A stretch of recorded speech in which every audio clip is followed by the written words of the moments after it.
Hello everyone. Welcome to today's discussion. मैं doctor Venkatesh Ekbote आप सबका धन्यवाद करना चाहता हूं कि आप मेरे साथ जुड़े हैं आज फेसबुक लाइव के माध्यम से और cancer aid and research foundation के द्वारा हम लोगों की मुलाकात हो रही है। आज की जो मुलाकात है हम लोग बातचीत करेंगे बोन मैरो ट्रांसप्लांटेशन कैंसर के लिए किस तरह से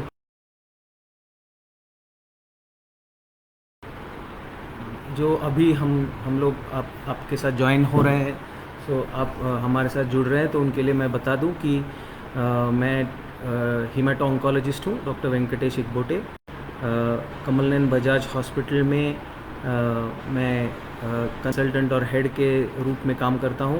पीडियाट्रिक और एडल्ट हीमेटोलॉजी ऑन्कोलॉजी स्पेशलिटी और बोन मैरो ट्रांसप्लांट प्रोग्राम का मैं हेड हूं। मेरी पूरी training Christian medical college Vellore, जो भारत की प्रीमियर संस्था है इस स्पेशलिटी के, वहाँ पे ट्रेनिंग हुई है। उसके बाद में मेरी additional training Vancouver Canada British Columbia में हुई है।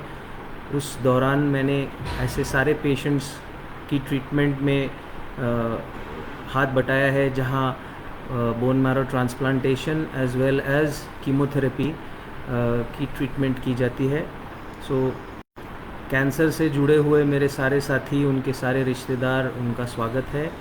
कैंसर ये एक जो नाम है वो ही काफ़ी डरावना है।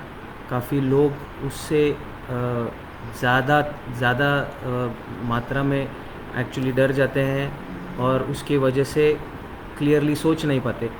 उस दौरान हम लोग उनकी पूरी ट्रीटमेंट, उनका पूरा इलाज का प्लान जब हम लोग उनसे बातचीत करते हैं तो इस डर के सहारे उनको जीना पड़ता है। लेकिन मैं ये आपसे कहना चाहता हूँ कि आज की तारीख में कैंसर ये पूरी तरह से डायग्नोज ही नहीं तो पूरी तरह से ठीक भी हो सकता है। और के एक आयाम को हम लोग आज डिस्कस करने वाला है जिसका नाम है बोन मैरो ट्रांसप्लांटेशन। तो मैं मेरे प्रेजेंटेशन के लिए अब शुरुआत करूंगा। पहले मैं सबका धन्यवाद करना चाहता हूँ, particularly doctor Fatima madam from cancer aid and research foundation, जिन्होंने मुझे मौका दिया आप सबसे बातचीत करने का। शुरुआत करते हैं इस बातचीत का, जिसका नाम है bone marrow transplantation in cancer, past present and future. सो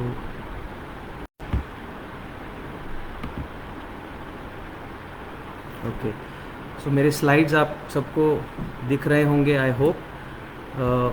मैं औरंगाबाद में स्थित हूँ, महाराष्ट्र के बीचों बीच। ये वेबसाइट है Indian society of bone marrow transplantation नाम की संस्था की वेबसाइट है, जहाँ पे हम लोग एज अ सेंटर रजिस्टर्ड है।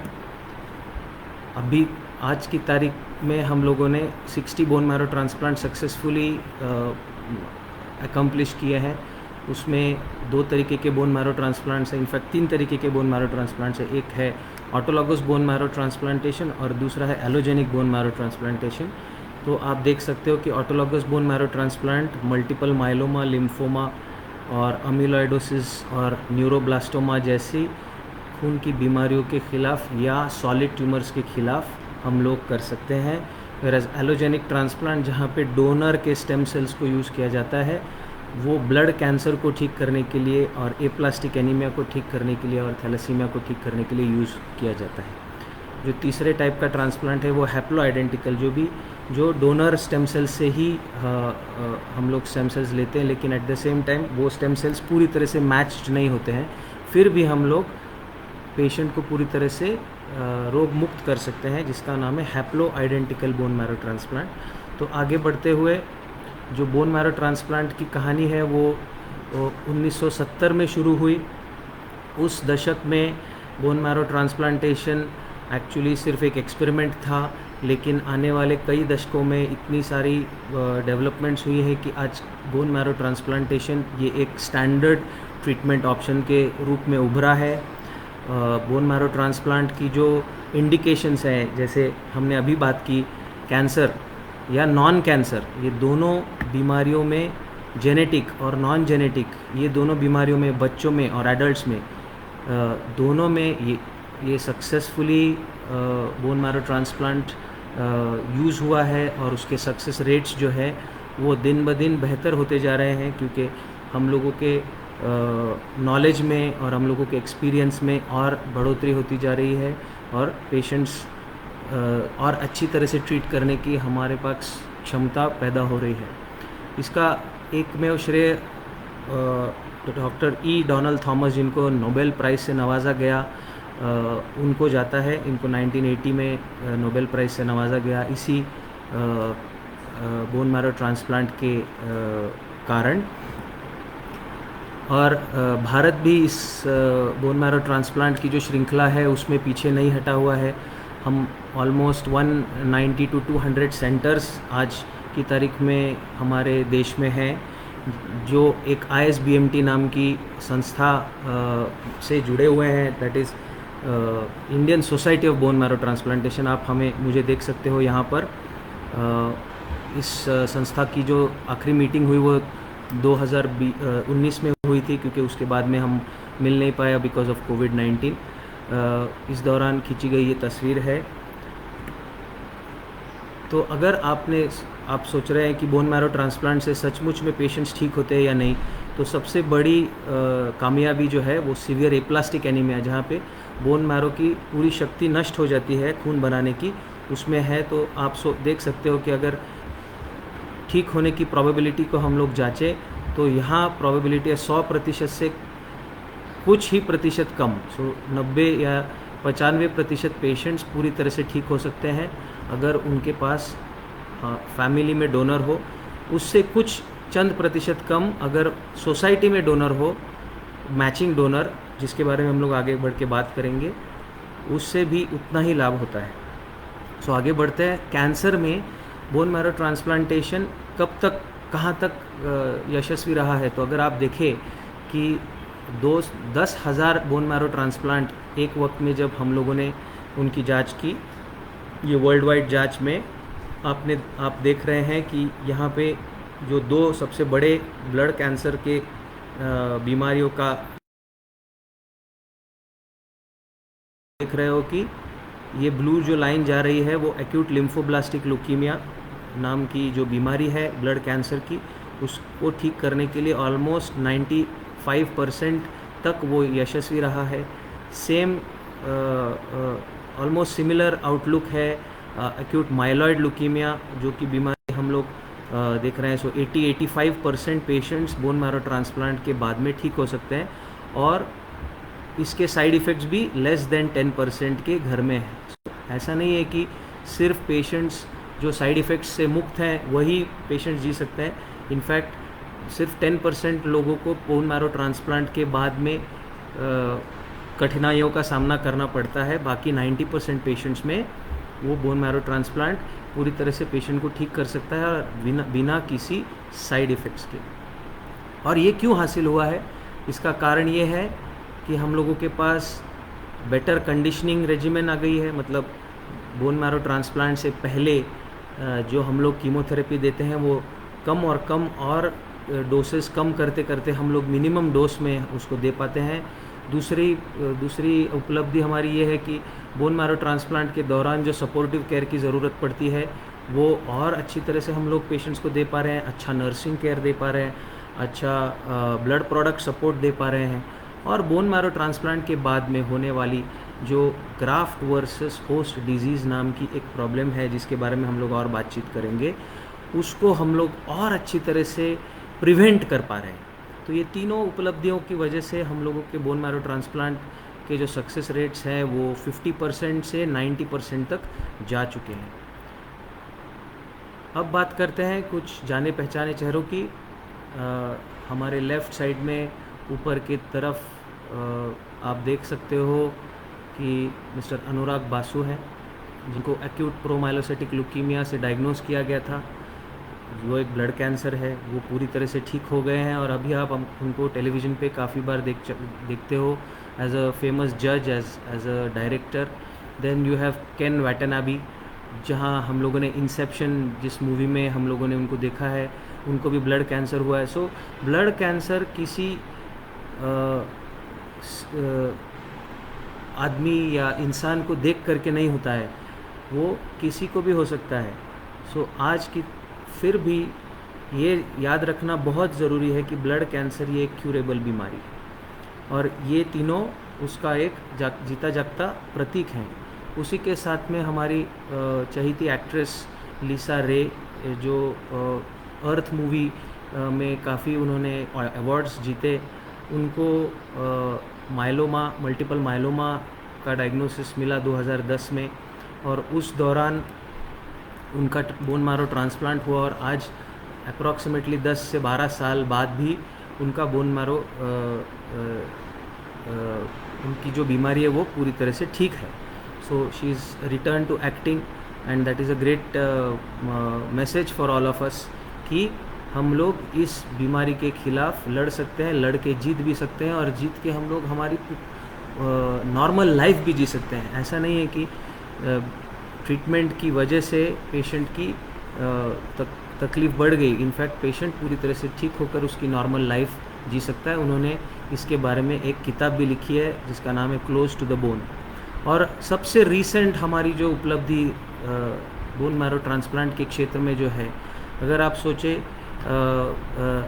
रिकाको इकी के नाम का नाम काफ़ी कम लोगों ने सुना होगा। वो एक जापानीज़ स्विमर हैं। उन्होंने 2016 रियो ओलंपिक्स के ठीक 10 दिन पहले उनको ब्लड कैंसर से डायग्नोज किया गया था और तभी उनको उस रियो ओलंपिक्स में जहाँ पे वो वर्ल्ड चैम्पियन बनकर आने वाली थी, उनको वहाँ से अपना इस्तीफ़ा देना पड़ा था। उसके बाद में उनकी पूरी ट्रीटमेंट हुई, बोन मैरो ट्रांसप्लांटेशन हुआ और इस साल के टोक्यो ओलंपिक्स में उन्होंने फिर कंपटीशन में, ओलंपिक कंपटीशन में भाग लिया। तो ये आपको दर्शाता है और ये काफ़ी इंस्पायरिंग स्टोरी है एक एथलीट की जिसने कैंसर के ऊपर मात पाई बोन मैरो ट्रांसप्लांट के ज़रिए और उसके बाद में उसने अपनी ओलंपिक्स की जर्नी फिर से शुरू की। हम लोग जब बोन मैरो ट्रांसप्लांटेशन के बारे में बात करते हैं, सबका यूजुअल एक क्वेश्चन ये होता है कि बोन मैरो ट्रांसप्लांटेशन के जो स्टेम सेल्स हैं वो एक्चुअली क्या है।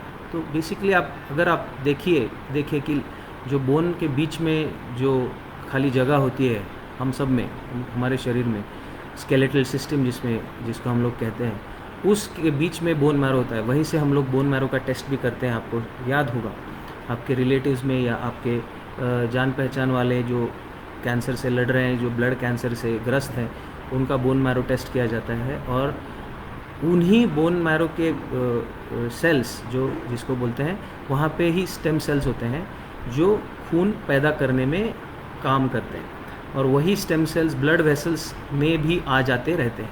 तो ये एक कंटिन्यूस रिन्यूअल, सेल्फ रिन्यूअल का मैकेनिज़्म है। इसी बात से आगे बढ़ते हुए हम लोग अगर बोन मैरो डोनेशन के बारे में बात करें तो बोन मैरो 3 तरीके से डोनेट किया जाता है। शुरुआत बोन मैरो डोनेशन की बोन मैरो से हुई, दैट इज़ जैसे बोन मैरो टेस्ट किया जाता है उसी तरीके से बोन मैरो नीडल के सहारे हम लोग अगर बोन मैरो के अंदर जाकर, बोन हड्डी के अंदर जाकर अगर ब्लड को एस्पिरेट या खींचें और उसको एक बैग में इकट्ठा करें तो उसमें बोन मैरो डोनेशन होता है। लेकिन सबसे आधुनिक जो चीज़ विकसित हुई है वो है पेरिफेरल ब्लड स्टेम सेल्स। हमारी रिसर्च ने बताया है कि जो सेल्स बोन मैरो के अंदर होते हैं वही सेल्स बहुत ही कम मात्रा में 0.1% मात्रा में ब्लड में भी पाए जाते हैं। अगर हम लोग इस मात्रा को 2% तक लेकर जाएं तो हम लोग बोन मैरो जो सेल्स बोन मैरो में हैं वही सेल्स हम लोग ब्लड डोनेशन के सहारे भी उपलब्ध कर सकते हैं और इसी को बोलते हैं peripheral blood stem cell donation. वो कैसे हासिल किया जाता है? तो एक तरीके का जो इंजेक्शन हम सब ने सुना होगा, ग्रोथ फैक्टर GCSF जिसका नाम है, जो हम लोग न्यूट्रोपीनिया से बाहर आने के लिए कैंसर के पेशेंट्स को देते हैं, वही अगर हम लोग नॉर्मल पेशेंट को, नॉर्मल आदमी को दें तो वही स्टेम सेल्स की मात्रा खून में 10 गुना से 20 गुना तक बढ़ जाती है। फिर जो एक बोन प्लेटलेट्स को निकालने के लिए जिस मशीन का सहारा लिया जाता है प्लेटलेट डोनेशन के लिए, जिसका नाम है एफरेसिस मशीन, उसी के सहारे हम लोग पेशेंट को बिना किसी तकलीफ़ के, बिना किसी पेन दिए, बिना कोई एनेस्थीसिया के कम्प्लीटली जैसे सेफ ब्लड डोनेशन के माध्यम से हम लोग वही स्टेम सेल्स कलेक्ट कर सकते हैं पेरिफेरल ब्लड के स्टेम सेल ट्रांसप्लांट के सहारे। तीसरा जो ऑप्शन है वो है कॉर्ड ब्लड।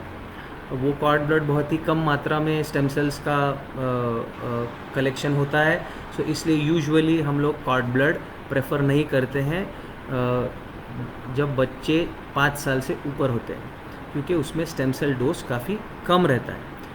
नाउ सेकेंड, इसी वजह से आज की तारीख में कोई भी, चाहे वो छोटा हो, बड़ा हो या बूढ़ा हो, कोई भी आसानी से स्टेम सेल या बोन मैरो डोनर अच्छी तरह से बन सकता है, क्योंकि उसको बोन मैरो डोनेशन के लिए सिर्फ एक इंजेक्शन लेना है, जिसके सहारे आप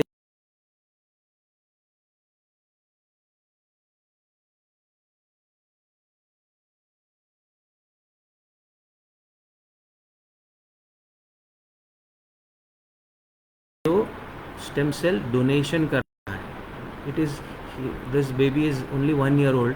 रिसेंटली हमने 1.5 year old बेबी में भी stem cell donation, stem cell collection किया, जिसको न्यूरोब्लास्टोमा था।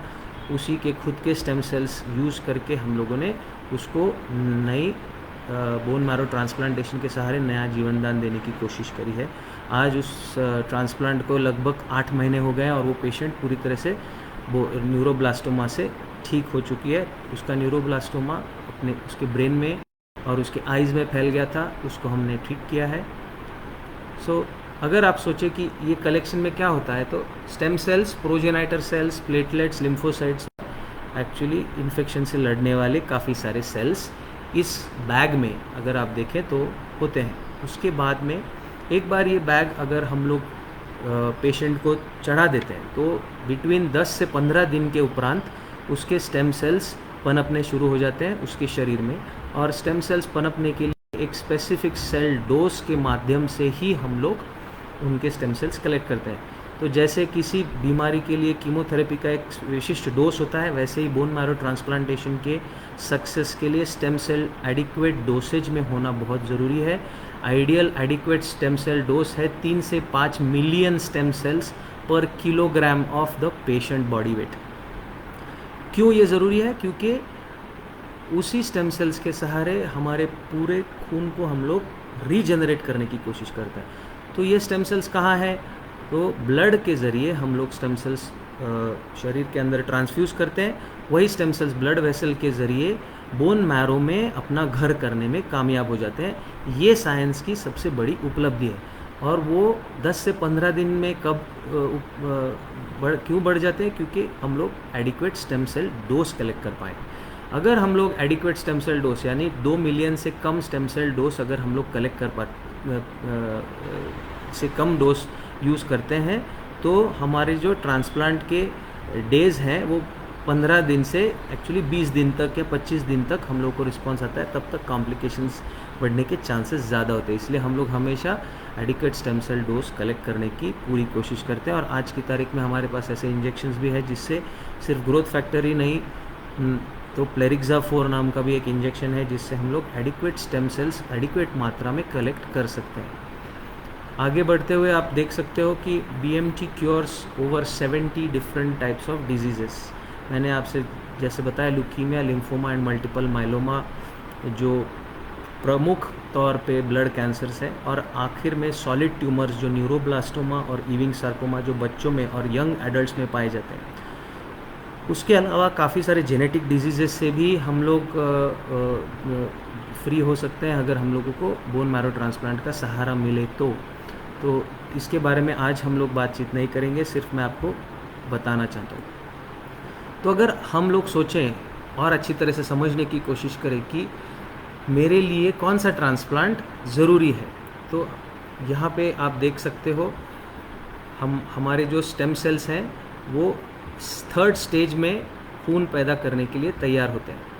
अगर बीमारी स्टेम सेल्स के अंदर है, जैसे ल्यूकीमिया है जिसको हम लोग आमतौर पे ब्लड कैंसर बोलते हैं, तो हम लोगों को उस स्टेम सेल्स को बदलने की सख्त ज़रूरत है, क्योंकि वही स्टेम सेल्स जो बीमार स्टेम सेल्स है उसको बिना बदले अगर हम लोग उसके ऊपर कीमोथेरेपी का प्रहार करते रहे तो वो स्टेम सेल्स अपना स्वरूप बदल के फिर से बीमारी पैदा कर सकता है। तो इसके चलते हम लोग डोनर या फिर जो हट्टे कट्टे डोनर से जो हमने डोनेशन लिया स्टेम सेल्स का, उसको हम लोग यूज़ करके स्टेम सेल ट्रांसप्लांट करते हैं, जिसका नाम है एलोजेनिक स्टेम सेल ट्रांसप्लांट। बहरहाल अगर जो स्टेम सेल्स हेल्दी है लेकिन स्टेम सेल से निकलने वाले जो सेल्स है, जो लिम्फोसाइट्स और माइलॉइड्स हैं जो एबनॉर्मल है, जैसे प्लाज्मा सेल्स है और लिम्फोमा के सेल्स हैं और मल्टीपल माइलोमा के सेल्स हैं, वो अगर हमारी बीमारी का स्रोत है तो उनको ख़त्म करने के लिए हम लोग खुद के स्टेम सेल्स को भी यूज़ कर सकते हैं। और इस ट्रांसप्लांट का नाम है autologous stem cell transplant. Auto मतलब खुद के स्टेम सेल्स, एलो मतलब डोनर के स्टेम सेल्स। सो यहाँ तक I hope everybody has understood.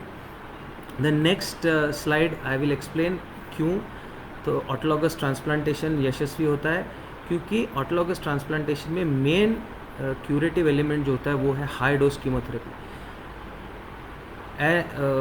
जब हम लोग पेशेंट की बीमारी को जड़ से हटाने की कोशिश करते हैं तो हम लोग हाई डोज कीमोथेरेपी का सहारा लेते हैं, लेकिन ऐसे में पेशेंट के स्टेम सेल्स भी नष्ट हो सकते हैं। उसको टालने के लिए हम लोग स्टेम सेल पहले ही कलेक्ट कर लेते हैं। कलेक्ट करते ही हम लोग उसको फ्रीज़ करते हैं। उन 5 से 7 दिनों में जब पेशेंट के स्टेम सेल्स फ्रोज़न रहते हैं, उस पेशेंट को हाई डोज कीमोथेरेपी दिया जाता है, जिससे हम लोग बीमारी को नष्ट करते हैं। और 7वें से 8वें दिन वही स्टेम सेल्स जो हमने उनके ब्लड से कलेक्ट किए हैं और फ्रीज़ किए हैं वो उनको वापस दिए जाते हैं। क्यों? क्योंकि उसी से उनका बोन मैरो फिर से नॉर्मल की तरफ जाने वाला है। और उसका यूज़ कहाँ होता है, मैंने जैसे बताया, मैं काफ़ी बार रिपीट कर रहा हूँ क्योंकि मैं जानता हूँ कि हमारे दर्शक इतने ज़्यादा कॉम्प्लिकेटेड साइंस को एक ही दिन में समझना आपके लिए मुश्किल होगा। सो दिस इज़ जैसे मल्टीपल माइलोमा है, हाई रिस्क लिम्फोमास है, रिलैप्स लिम्फोमा की जो बीमारी अगर वापस आती है, जैसे आप हॉजकिंस लिम्फोमा को ले लीजिए, लार्ज बी सेल लिम्फोमा को ले लीजिए, अगर वो बीमारी वापस आती है तो हम लोग उसको यूज़ करते हैं। वैसे ही कई सॉलिड ट्यूमर्स हैं जैसे ऑस्टियोसार्कोमा, इविंग सार्कोमा और न्यूरोब्लास्टोमा, उनमें भी हम लोग ऑटोलॉगस ट्रांसप्लांट से पेशेंट को पूरी तरह से ठीक कर सकते हैं। इस ट्रांसप्लांट की जो ट्रीटमेंट है उसमें टाइमिंग का बहुत बड़ा हाथ है। अगर हम लोग इस चार्ट को अगर आप देखें, गौर से देखें, तो यहाँ पे अर्ली स्टेज में जो रिस्पॉन्सेज हैं वो लेट स्टेज में नहीं है। सो लेट स्टेज में रिस्पॉन्स 50% से भी नीचे चला जाता है, लेकिन अर्ली स्टेज में 60 to 80% पेशेंट्स पूरी तरह से ठीक हो सकते हैं। सो किसी भी बीमारी में ट्रांसप्लांट का उपयोग हो, जैसे लुकीमिया है, मल्टीपल माइलोमा है, लिम्फोमा है, ट्रांसप्लांट जितना जल्दी हो सके, पेशेंट की तकलीफ़ उतनी जल्दी ठीक हो सकती है, पेशेंट के रिस्पॉन्सेज उतनी जल्दी आ सकते हैं और उसी के सहारे पेशेंट को खर्चा भी कम हो सकता है। अगर हम लोग लेट स्टेज तक वेट करें तो बोन मैरो ट्रांसप्लांट की जो प्रक्रिया है वो उसके रिस्पॉन्स में 20 से 50% रिस्पॉन्स रेट में कमी आ सकती है और हो सकता है वो ट्रांसप्लांट फेल भी हो। सो ये आपको याद रखना है। मैंने आपको ऑटोलॉगस ट्रांसप्लांट के बारे में ऑलरेडी बताया। उसकी जो श्रृंखला है कि कैंसर की ट्रीटमेंट की जाती है और स्टेम सेल रेस्क्यू उनको दिया जाता है, विच इज़ फ्रोज़न। तो सेम पेशेंट के स्टेम सेल्स को यूज़ किया जाता है। इसके विपरीत जो है bone marrow transplant, allogenic bone marrow transplant जिसको हम लोग बोलते हैं, उसमें डोनर के स्टेम सेल्स को यूज़ किया जाता है, क्योंकि पेशेंट के स्टेम सेल्स बीमार हैं। वो पेशेंट के स्टेम सेल्स जो बीमारी से ग्रस्त हैं, हम लोग उनको बदलने की कोशिश करते हैं। तो इसके लिए पहले डोनर और पेशेंट का मैच होना बहुत ज़रूरी है। एटलीस्ट 50% पेशेंट और डोनर में मैचिंग होना बहुत ज़रूरी है, तब जाकर हम लोग इस एलोजेनिक स्टेम सेल ट्रांसप्लांट को अंजाम दे सकते हैं। तो यहाँ क्या होता है, बेसिकली एक तरफ पेशेंट को कीमोथेरेपी दी जाती है, दूसरी तरफ डोनर को ग्रोथ फैक्टर दिए जाते हैं। जैसे जैसे पेशेंट कीमोथेरेपी ले रहा है उसके स्टेम सेल्स नष्ट हो रहे हैं, डोनर के स्टेम सेल्स खून के अंदर पहुँच रहे हैं। जैसे ही 5वें दिन डोनर के स्टेम सेल्स खून के अंदर पहुँचे, हम लोग एफरेसिस मशीन के सहारे उन सेल्स को हम लोग कलेक्ट कर लेते हैं। सो आप अगर देख सकते हैं एफरेसिस मशीन के सहारे डोनर डोनेशन कर रहा है और एक तरफ पेशेंट को कीमोथेरेपी के सहारे हम लोग पेशेंट की बीमारी को नष्ट कर रहे हैं। एक बार वो डोनेशन हो जाता है, जो स्टेम सेल्स ऐसे येलो इश रेड कलर में, ब्रिक रेड कलर में दिखाई देते हैं, उन ब्रिक रेड स्टेम सेल्स को हम लोग पेशेंट की सेंट्रल लाइन द्वारा ब्लड के माध्यम से इन ट्रांसफ्यूज कर देते हैं। इसी को बोलते हैं बोन मैरो या peripheral blood stem cell transplantation आज की तारीख में। ओके, और उसके जो इंडिकेशंस आपके सामने स्लाइड में है, जहाँ पे जेनेटिक बीमारियाँ भी है, एक्वायर्ड बीमारियाँ जैसे सीवियर एप्लास्टिक एनीमिया भी है और स्टोरेज डिजीजेस भी है, और दूसरी तरफ सबसे दुर्धर और सबसे कठिन, सबसे तकलीफ देह ब्लड कैंसर की बीमारियाँ, जिसको बोलते हैं acute myeloid leukaemia, acute lymphoblastic leukaemia. अभी आपने देखा होगा, हम लोगों ने बातचीत करी ऑटोलॉगस ट्रांसप्लांट के बारे में मल्टीपल माइलोमा के लिए, लेकिन ऐसे 30% पेशेंट्स ऐसे हैं जो ऑटोलॉगस ट्रांसप्लांट के बाद भी मल्टीपल माइलोमा रिलैप्स हो सकता है, और ऐसे में एलोजेनिक ट्रांसप्लांटेशन का सहारा लेकर हम लोग और अच्छी तरह से उनको ठीक कर सकते हैं।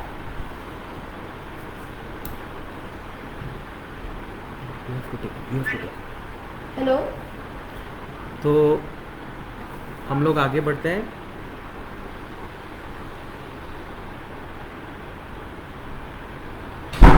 आगे बढ़ते हुए हम लोग चलेंगे। इसमें एलोजेनिक ट्रांसप्लांटेशन में first thing you have to know is कि डोनर और रेसिपिएंट मैच होना बहुत ज़रूरी है। कोई भी आपके घर में अगर आपने देखा होगा कि हम जब ट्रांसप्लांट के बारे में बातचीत करते हैं तो स्टेम डोनर की खोज होती है, और वो खोज होती है HLA टाइपिंग के द्वारा। HLA टाइपिंग ये एक टेस्ट है जो ब्लड पे की जाती है।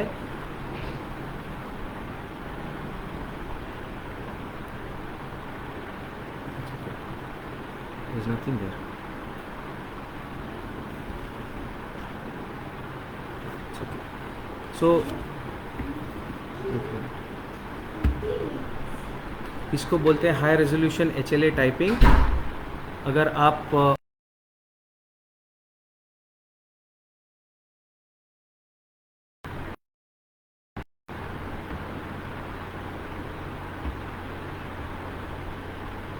आई होप आप मेरे स्लाइड्स भी देख पा रहे हो।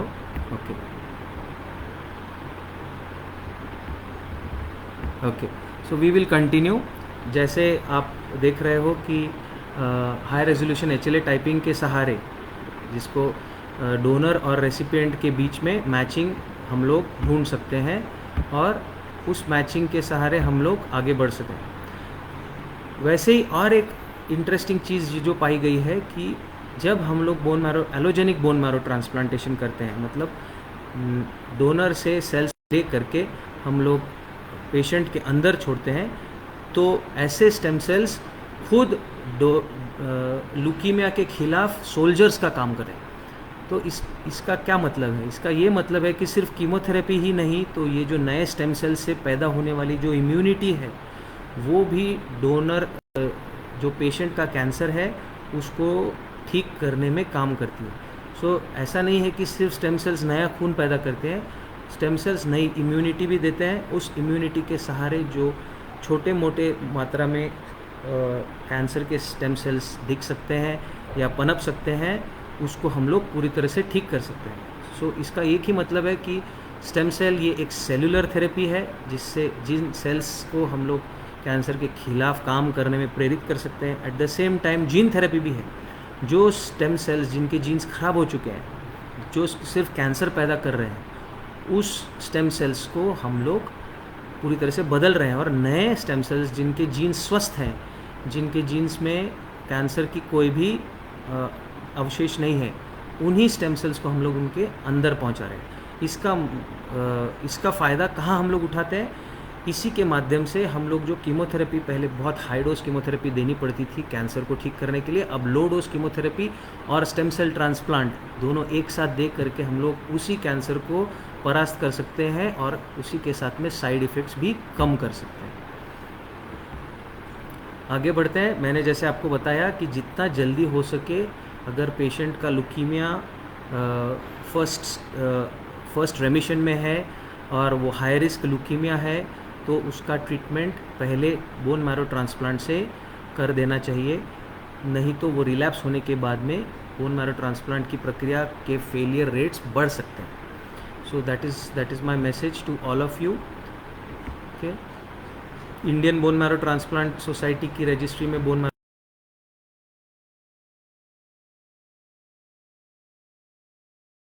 है। अब इसके सक्सेस रेट को लेकर के क्या फैक्टर्स हैं जो हम लोग देख सकते हैं।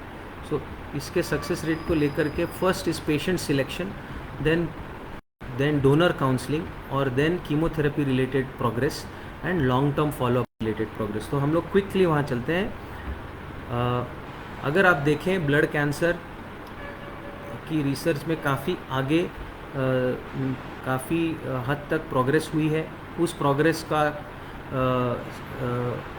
के क्या मायने हैं, तो हम लोग आज की तारीख में सिर्फ स्टेम कैंसर सेल्स को पहचान ही नहीं सकते, उनके अंदर के जेनेटिक मेकअप को भी हम लोग जांच सकते हैं, जिसका नाम है मॉलिक्यूलर जेनेटिक्स और साइटोजेनेटिक्स। अगर इन्हीं स्टेम सेल्स, इन कैंसर को पैदा करने वाले स्टेम सेल्स के अंदर ऐसी त्रुटियां पाई गई अगर जनुक के अंदर, जो हमें दर्शाती है कि ये कैंसर वापस आने वाला है, तो हम लोग फर्स्ट स्टेप में ही उसका बोन मैरो ट्रांसप्लांटेशन करना पसंद करते हैं, ताकि हम लोग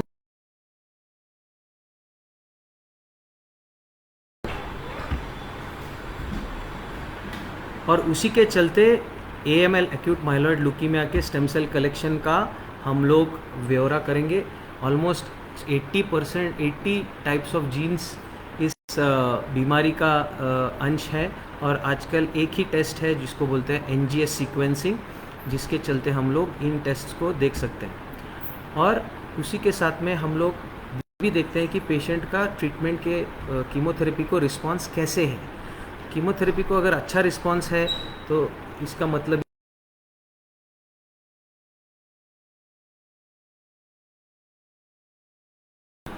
ये बहुत ज़रूरी है कि अगर हमको किसी का बोन मैरो ट्रांसप्लांटेशन करना है तो उसकी बीमारी को पूरी तरह से ठीक करना पहले बहुत ज़रूरी है। बीमारी के रहते हम लोग बोन मैरो ट्रांसप्लांटेशन नहीं कर सकते, क्योंकि फिर बीमारी बोन मैरो ट्रांसप्लांट पे हावी होकर के बोन मैरो ट्रांसप्लांट फेल भी हो सकता है। और उसी के चलते हम लोग काफ़ी सारी टेस्ट्स का सहारा लेते हैं ये देखने के लिए कि किस पेशेंट का बोन मैरो ट्रांसप्लांट किया जाना चाहिए। इसके बारे में आपके हेमेटोलॉजिस्ट आपको और ज़्यादा अच्छी तरह से समझा सकते हैं। मैं इस डिटेल में नहीं जाना चाहता। मैं इतना ही कहूँगा कि जब हम लोग बोन मैरो ट्रांसप्लांट के बारे में सोचते हैं तो हर पेशेंट में बोन मैरो ट्रांसप्लांट ऑफ़र करने की ज़रूरत नहीं होती है। जहाँ पे प्रॉब्लम्स वापस आने के चांसेस 40 to 50% से ज़्यादा है, वहीं पे हम लोग रिस्क ऑफ रिलैप्स जिसको हम लोग बोलते हैं वो ज़्यादा है, वहीं पे हम लोग ट्रांसप्लांट को करना पसंद करते हैं। तो ये स्लाइड मैं और अच्छी तरह से दिखाना पसंद करूँगा। यहाँ पे अगर आप देखोगे कि रिस्क ऑफ रिलैप्स जो है वो इस कैटेगरी में सिर्फ 30% है, लेकिन यहाँ पे बढ़ के 50% हो जाती है। अगर हम लोग ऐसे ही पेशेंट्स को ट्रांसप्लांट करें तो रिस्क ऑफ रिलैप्स 15 से 20% हो जाती है, यहाँ से 20 से 25% हो जाती है। सो इससे क्या पता चलता है कि हम लोग इस बीमारी को पूरी तरह से बोन मैरो ट्रांसप्लांट से ही ठीक कर पाते हैं। कौन सी? Intermediate risk. गुड रिस्क में ऑलमोस्ट इक्वल रिस्पॉन्स रेट्स हैं, तो इसलिए कीमोथेरेपी का सहारा हम लोग लेते हैं और बोन मैरो ट्रांसप्लांट को हम लोग टाल सकते हैं। लेकिन इंटरमीडिएट और पुअर रिस्क कैटेगरी जिसको हम लोग बोलते हैं, जहाँ पे सिर्फ कीमोथेरेपी से रिलैप्स होने के चांसेस 70 से 80% तक चले जाते हैं, वहाँ पे हम लोग एलोजेनिक ट्रांसप्लांट के सहारे पेशेंट को सिर्फ उसमें से 70% पेशेंट को हम लोग पूरी तरह से ठीक कर सकते हैं। वैसे ही बहुत ही वेरी पुअर रिस्क कैटेगरी जिसमें 90% पेशेंट्स कीमोथेरेपी को रिस्पॉन्ड नहीं करते हैं, वहाँ पे 50% पेशेंट्स को हम लोग पूरी तरह से ठीक कर सकते हैं। अब एक्चुअल ट्रांसप्लांट के प्रोसेस के लिए हमारे पास हमारी क्या ज़रूरत है, ये हमारा ट्रांसप्लांट यूनिट का एक फ़ोटोग्राफ है जिसमें हम लोग फ़िल्टर्ड एयर यूज़ करते हैं ताकि एयर बोर्न इन्फेक्शंस, जैसे आपने कोविड देखा है, उसी के साथ में आपने फंगल इन्फेक्शंस देखे होंगे, म्यूकर माइकोसिस देखा होगा, उसको टालने के लिए हम लोग हिपा फिल्टर्ड एयर का यूज़ करते हैं। उसी के साथ में सारे स्टराइल प्रिकॉशंस हम लोग यहाँ पे देते हैं और सेपरेट ड्रग्स भी सेपरेट तरीके से हम लोग उसको यूज़ करते हैं। उसी के साथ में आज की तारीख में हम लोग पहले बहुत हाई डोज कीमोथेरेपी का इस्तेमाल करते थे, लेकिन अब वो कीमोथेरेपी का इंटेंसिटी कम करके हम लोग लो और मीडियम डोज कीमोथेरेपी पे आ गए हैं। पहले हम लोग very high dose total body irradiation का उपयोग करते थे, अब हम लोग low dose total body irradiation protocols की तरफ शिफ्ट हो रहे हैं। तीसरा फैसिलिटी हमारे पास जो आवश्यक और जो हमारे पास उपलब्ध है वो है क्रायो प्रिजर्वेशन। दैट मीन्स अगर हम लोग स्टेम सेल्स कलेक्ट करेंगे तो उनको हम लोगों को फ्रीज़ करने के लिए, प्रिजर्व करने के लिए जो सामग्री की ज़रूरत है उसको क्रायो प्रिजर्वेशन कहा जाता है। इट इज़ -80 डिग्रीज़ का रेफ्रिजरेटर उसको यूज़ करते हैं और उसके साथ में कुछ दवाइयों को मिला करके हम लोग उसको फ्रीज़ करते हैं। और उसी के साथ में हम लोग जो स्टेम सेल्स यूज़ करते हैं वो उनको काउंट करने की सामग्री हमारे पास होनी चाहिए जिसका नाम है फ्लो साइटोमेट्री, जो सेम मशीन है जिसको ल्यूकीमिया के डायग्नोसिस के लिए हम लोग यूज़ करते हैं। और उसी के लिए हमारे पास इन हाउस फ्लो साइटोमेट्री का होना बहुत ज़रूरी है, जो हमारे पास आज की तारीख में 24 घंटे उपलब्ध है। उसके चलते हम लोग एडिक्वेट स्टेम सेल डोज के सहारे पेशेंट को सक्सेसफुली ट्रांसप्लांट कर सकते हैं। ये एलोजेनिक ट्रांसप्लांट का स्कीम है जहाँ पे पहले हम लोग पेशेंट की बीमारी को पूरी तरह से नेगेटिव बनाते हैं, that is minimal residual disease, जो कि फ्लो साइटोमेट्री द्वारा हम लोग टेस्ट करते हैं, उसको नेगेटिव बना करके उसके साथ ही डोनर का HLA टाइपिंग पेशेंट के साथ मैचिंग हासिल करके उसके बाद में कीमोथेरेपी दे करके पेशेंट के स्टेम सेल्स को नष्ट करते हैं, जिसका नाम है कंडीशनिंग कीमोथेरेपी। और चौथे स्टेप में डोनर स्टेम सेल्स हम लोग पेशेंट के शरीर में इन्फ्यूज़ करते हैं। पाँचवें स्टेप को post bone marrow transplantation treatment कहा जाता है। पोस्ट बोन मैरो ट्रांसप्लांटेशन होने के 15 दिन तक पेशेंट को न्यूट्रोपीनिया मतलब WBC काउंट की कमी का सामना करना पड़ता है। उस दौरान उसको इन्फेक्शंस होने के चांसेस होते हैं, लूज मोशंस होने के चांसेस होते हैं, माउथ अल्सर्स होने के चांसेस होते हैं और काफ़ी लोगों में बाल भी झड़ सकते हैं। उसी के बाद में इन्फेक्शन को एंटीबायोटिक्स से ट्रीट करते हुए हमको खून को बढ़ाते जाना है। अराउंड 15 डेज़ टू 20 डेज़ तक ये रिस्क रहता है। उसके बाद में जब नए सेल्स ऊपर आने शुरू हो जाते हैं तो वो रिस्क कम हो करके ग्राफ्ट वर्सेस होस्ट डिजीज़ का रिस्क बढ़ सकता है। उसके लिए हम लोग ऑलरेडी पेशेंट के ट्रांसप्लांट के दौरान उसको कुछ दवाइयाँ देते हैं जिससे आने वाले जो सेल्स हैं उनकी जो इम्यूनिटी है वो बेलगाम ना हो जाए, जिसकी वजह से कभी कभी पेशेंट के शरीर पे बुरे असर भी पड़ सकता है, जैसे कि लीवर पे सूजन आ सकती है, किडनी पे सूजन आ सकती है, स्किन पे रैशेस आ सकते हैं या लूज मोशंस भी हो सकते हैं। सो इन कॉम्प्लिकेशंस को डील करते करते कुछ वायरल इन्फेक्शंस के साथ का सामना भी हमें करना पड़ता है। ये सारी चीज़ों को एक साथ ट्रीट करने का काम bone marrow transplant physician and bone marrow transplantation team ये करती है। आप ऑलरेडी देख चुके हो कि टाइमिंग ऑफ ट्रांसप्लांट कितना इम्पोर्टेंट है, मैं ऑलरेडी आपसे बात कर चुका हूँ, अर्लियर द बेटर। और आखिर में मैं ये कहूँगा कि ट्रांसप्लांट से मिलने वाली जो इम्यूनिटी है वो आगे चल के कैंसर के खिलाफ भी काम करती है। तो आज की तारीख में हमारे सामने क्या चैलेंजेस हैं? पहले तो हम लोग एक ज़माना था सिर्फ हम लोग कीमोथेरेपी और ब्लड ट्रांसफ्यूजन्स के सहारे कैंसर को ट्रीट करते थे, तब हमारी रिस्पांस रेट सिर्फ 20 to 30% होते थे। लेकिन आज की तारीख में हम लोग उनका डायग्नोसिस अच्छी तरह से कर सकते हैं और मैच्ड डोनर के साथ उनका ट्रांसप्लांट कर सकते हैं। लेकिन ऐसे कई पेशेंट्स हैं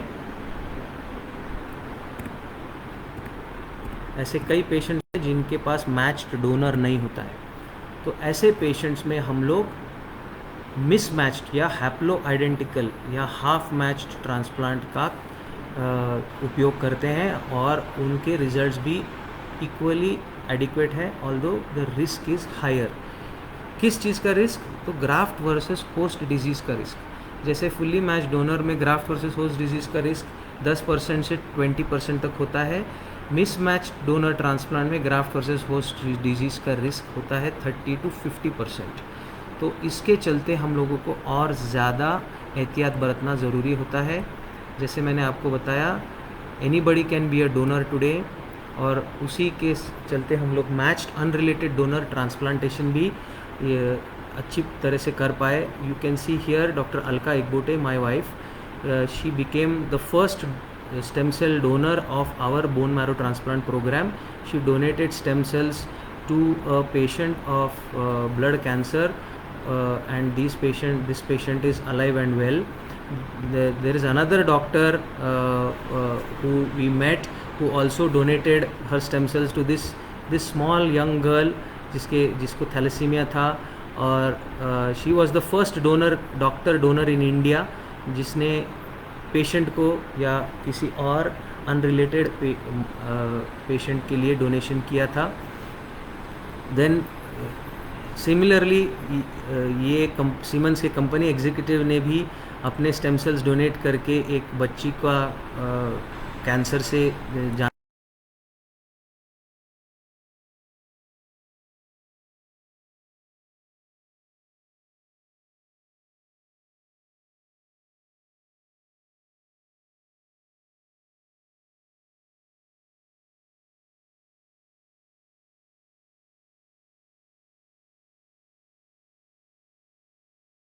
लोगों को ट्रांसप्लांट से ठीक करने की कोशिश हम लोग कर रहे हैं। ये मेरी टीम है जहां हम लोग कमल नयन बजाज में haematology, department of haematology, haemato oncology, bone marrow transplant and clinical genetics, जहाँ पे हम लोग पेशेंट की डायग्नोसिस और ट्रीटमेंट की पूरी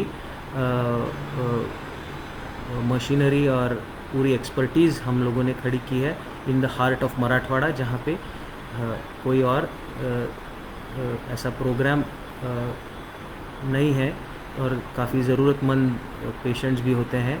सो I thank you cancer aid and research foundation for this wonderful opportunity, and with this I end my session, and I hope कि मैंने काफ़ी सारे आपके जो डाउट्स हैं, मिसकंसेप्शंस हैं, उनको मैंने कोशिश करी है ठीक करने की। ये मेरे और पार्टनर्स हैं, ये मेरी नर्सिंग टीम है, जो हम लोग रेडिएशन हो या कीमोथेरेपी हो या ऑपरेशंस हो, इसके चलते हम लोगों ने एक पूरी तरह से टीम वर्क के साथ में 60 ट्रांसप्लांट्स का सक्सेस हमने हासिल किया है। So thank you very much for your patient listening, and I can take any questions if you have.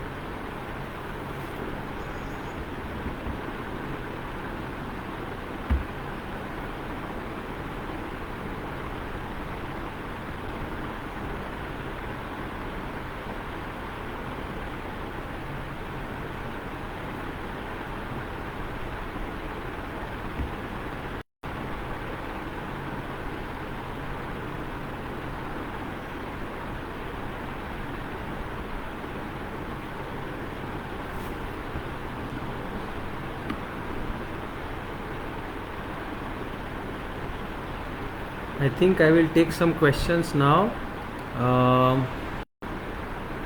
तो मेरे की कुछ साथियों ने यहाँ पे पूछा है कि BMT के बाद में not sure where the questions are. Yeah, yes, mister Akash Raut ने हमको पूछा है कि BMT के बाद में हम लोग कितनी देर तक हम लोग को ट्रीटमेंट की ज़रूरत पड़ती है। तो अगर आपकी BMT या बोन मैरो ट्रांसप्लांट ये ऑटोलॉगस ट्रांसप्लांट है, तो यूजुअली बिटवीन 1 to 1.5 मंथ्स तक हम लोगों को उनकी ट्रीटमेंट करनी पड़ती है। उसके बाद में यूजुअली हम लोगों को रिस्क कम से कम होता है, इसलिए पेशेंट को बेसिकली डिस्चार्ज कर सकते हैं टू होम। फर्स्ट इमीडिएट जो हमारी ट्रीटमेंट का प्रोटोकॉल है, जो पूरी बीएमटी की ट्रीटमेंट है वो सर्जरी नहीं है, जैसे मैंने आपको अभी समझाया कि वो सर्जरी ना होते हुए एक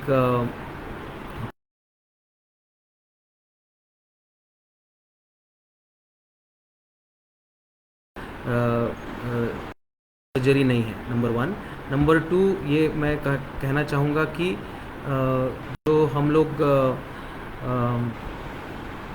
एलोजेनिक ट्रांसप्लांट करते हैं तो उसमें हम लोगों का फॉलोअप काफ़ी एक्सटेंडेड होता है, क्योंकि पेशेंट के शरीर में काफ़ी सारे चेंजेस हो रहे होते हैं। तो मिनिमम 3 मंथ्स हम लोग उनको इन स्टेशन जहाँ पे उनका ट्रांसप्लांट हुआ है वहाँ पे इन स्टेशन रखने की कोशिश हम लोग उनको एडवाइस करते हैं, और उसी के साथ में हम लोग एवरी मंथली उनको फॉलोअप रखते हैं, क्योंकि उनकी डिजीज़ ये बहुत हाई रिस्क डिजीज़ होती है।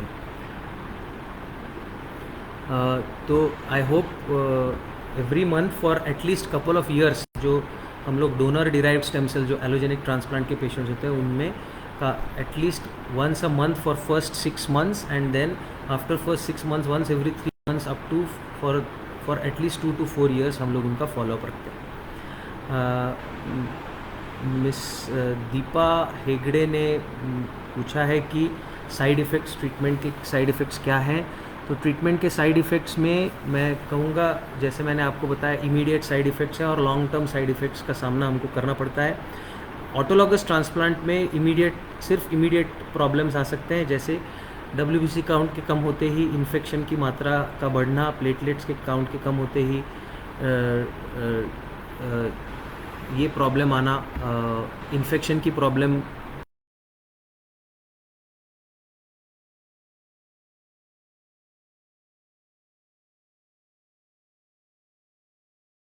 इसका सामना करना पड़ सकता है। द फोर्थ प्रॉब्लम जो हम लोग ये 3 प्रॉब्लम्स ऑटोलॉगस और एलोजेनिक ट्रांसप्लांट में कॉमन है। जो फोर्थ प्रॉब्लम एडिशनल आ सकता है, जो एलोजेनिक ट्रांसप्लांट में आता है लेकिन ऑटोलॉगस ट्रांसप्लांट में नहीं आता है, that is called as graft versus host disease, जिसके बारे में मैंने आपको समझाया। उसमें acute graft versus host disease पहले 100 दिनों में आ सकता है, या chronic graft versus host disease जो है वो 100 दिनों के बाद में आ सकता है। So there is a broad outline of this things. So unfortunately I cannot go into details, I don't want to discuss broad details of beyond this. Specific details मैं नहीं देना चाहूँगा, क्योंकि हर पेशेंट यूनिक होता है, हर पेशेंट का disease unique होता है, हर पेशेंट का प्रॉब्लम अलग होता है, और हर पेशेंट को सोल्यूशन भी इंडिविजुअलाइज्ड ही देना पड़ता है। So individualized solution के लिए this meeting is not going to be adequate. You are free to contact me and my team at Bajaj Hospital, and of course we have shared our numbers with Cancer Aid Foundation, Research Foundation. You can get in touch with them and we'll be happy to help you. You can also text me or WhatsApp members of the Cancer Aid and Research Foundation for more questions. एक mister Fahad Shaikh ने एक interesting question पूछा है, can a patient undergo transplant more than once? And yes, definitely patient can undergo transplant more than once. There is no confusion about that. Patient can undergo transplant mainly more than only once, that is 2 times. Usually अगर patient पहले bone marrow transplant के बाद relapse होता है तो मैंने जैसे कहा कि एलोजेनिक ट्रांसप्लांट के सहारे हम लोग डोनर को चेंज करके पेशेंट को रीट्रांसप्लांट भी सक्सेसफुली कर सकते हैं. अब किसी ने इस bone marrow transplantation treatment same as stem cell transplant process, अगर मुझसे पूछा जाए तो स्टेम सेल ट्रांसप्लांट प्रोसेस और बोन मैरो ट्रांसप्लांट प्रोसेस में कोई फ़र्क नहीं है. सो जैसे मैंने आपको बताया, स्टेम सेल कलेक्शन सिर्फ डिफरेंट है, लेकिन वो स्टेम सेल्स बोन मैरो के ही होते हैं. अब उसमें स्टेम सेल थेरेपी नाम की जो एक पद्धति है, वो जो अनप्रूवन और एक्सपेरिमेंटल पद्धति है, उससे हम लोगों को दूर रहना है. वो स्टेम सेल थेरेपी जो पद्धति कुछ लोग यूज़ करते हैं, उसको हम लोग उसका लाइसेंस किसी के पास भी नहीं है. सो आई वुड से कि ओनली बोन मैरो ट्रांसप्लांटेशन और bone marrow stem cell transplantation जिसको बोलते हैं, वो ही एक अधिकृत तरीके की बीमारी है जो खून की बीमारी और सॉलिड ट्यूमर्स को ठीक करने में ज़रूरी है। किसी ने मुझसे पूछा है कि what is the success rate. देखिए, सक्सेस रेट काफ़ी चीज़ों के ऊपर निर्भर है। सक्सेस रेट का डायरेक्ट रिलेशन जो है पेशेंट के डिजीज़ के ऊपर है, पेशेंट की फ़िज़िकल कंडीशन के ऊपर है। रिसेंटली हम लोगों ने एक 70-year-old जेंटलमैन है जिनको सिर्फ डायबिटीज़ और हाइपरटेंशन है, लेकिन वो बहुत ही फिट फिज़िकल हेल्थ में है। उनको हम लोगों ने बोन मैरो ट्रांसप्लांट के ज़रिए उनका एक्यूट माइलॉइड ल्यूकीमिया ठीक किया। उसी के साथ में हमारे कुछ ऐसे बहुत छोटे बच्चे हैं न्यूरोब्लास्टोमा के, जैसे मैंने आपको बताया, ल्यूकीमिया के 15-16 साल के बच्चे हैं, उनको हमने ट्रीट किया है। So age is just a number. Secondly, अगर उनकी बीमारी कंट्रोल में है तो ही वो बोन मैरो ट्रांसप्लांट को रिस्पॉन्ड कर सकते हैं। इसलिए early transplant is the best mode of treatment. The third thing we have to make sure is that patient की जनरल कंडीशन बहुत ही स्टेबल और अच्छी होनी चाहिए, ताकि उसको अगर इन्फेक्शन का सामना करना पड़े तो उसके शरीर में बॉडी रिज़र्व होनी चाहिए। सो ऐसा नहीं है कि लंबे अरसे तक कीमोथेरेपी देने के बाद में पेशेंट को रेफ़र किया जाता है ट्रांसप्लांट के लिए। इन सर्कमस्टांसिस में पेशेंट के सक्सेस रेट्स ड्रॉप हो सकते हैं। फोर्थ थिंग, इसलिए early transplantation is the best option. Fourth thing which is very important is that patient की बीमारी का पूरा कंट्रोल होना बहुत ज़रूरी है। सो इसके पीछे मैं और मेरी team we make sure that patient को पूरी तरह से बीमारी से मुक्त किया जाए before we transplant the patient. उसके मायने क्या है, तो बेसिकली जैसे हम लोग ब्लड कैंसर के पेशेंट्स में बोन मैरो का टेस्ट करते हैं, उसका रिपोर्ट होता है कंप्लीट रेमिशन, लेकिन अगर हम लोग स्लाइड पे बोन मैरो टेस्ट का रिपोर्ट होता है कंप्लीट रेमिशन, लेकिन अगर हम लोग बोन मैरो फ्लो साइटोमेट्री के सहारे से अगर MRD एनालिसिस ना करें तो हम लोग काफ़ी बार बीमारी को मिस कर सकते हैं। तो MRD एनालिसिस के चलते हम लोगों के आँखों से जो हमें बीमारी दिखाई नहीं देती है, वो भी हम लोग पेशेंट की वो उस जांच से हम लोग ढूंढ सकते हैं। और अगर बीमारी 1% से ज़्यादा सेल्स में पाई जाती है बोन मैरो के टेस्ट में फ्लो साइटोमेट्री से के द्वारा, तो बोन मैरो ट्रांसप्लांट के सक्सेस रेट्स काफ़ी कम हो जाते हैं। सो पेशेंट को MRD नेगेटिव होना ज़रूरी है। पेशेंट PET CT स्कैन में ऑलमोस्ट कंप्लीट रेमिशन या पार्शियल रेमिशन के स्टेज में होना चाहिए, उसके चलते ही हम लोग पेशेंट को ठीक कर सकते हैं।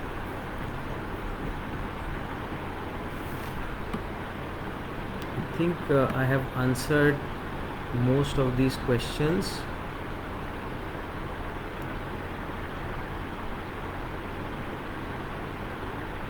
यस, मिलिंद सबकार ने मुझे क्वेश्चन पूछा है शायद कि can bone marrow transplant cure only blood cancer. तो इसका आंसर है कि नहीं, बोन मैरो ट्रांसप्लांटेशन कुछ ऑटो इम्यून डिजीज़ेस, कुछ सॉलिड ट्यूमर्स जैसे मैंने आपसे कहा ऑस्टियोसार्कोमा, न्यूरोब्लास्टोमा, ईविंग सार्कोमा जैसी बीमारियों के लिए भी उपयुक्त है। मल्टीपल स्क्लेरोसिस नाम की जो ऑटो इम्यून बीमारी है, उसके लिए भी उसका उपयोग पूरी तरह से यशस्वी रूप से किया जा रहा है। आकाश राउत जी का मैंने एक शायद क्वेश्चन छोड़ दिया है जिसके बारे में, how long will the treatment continue. अब लेंथ ऑफ ट्रीटमेंट मैंने आपको ऑलरेडी बताया है, लेकिन जैसे किडनी ट्रांसप्लांट में होता है फॉर एग्जांपल कि दवाइयाँ ज़िंदगी भर लेनी पड़ती है, वैसी ट्रीटमेंट की नौबत बोन मैरो ट्रांसप्लांट में नहीं आती है। So that is what I wanted to tell you कि 6 months डाउन द लाइन हो सकता है सारी दवाइयाँ हमको बंद करनी हम लोग पूरी तरह से सेफली बंद कर सकते हैं 3 to 6 months post bone marrow transplant.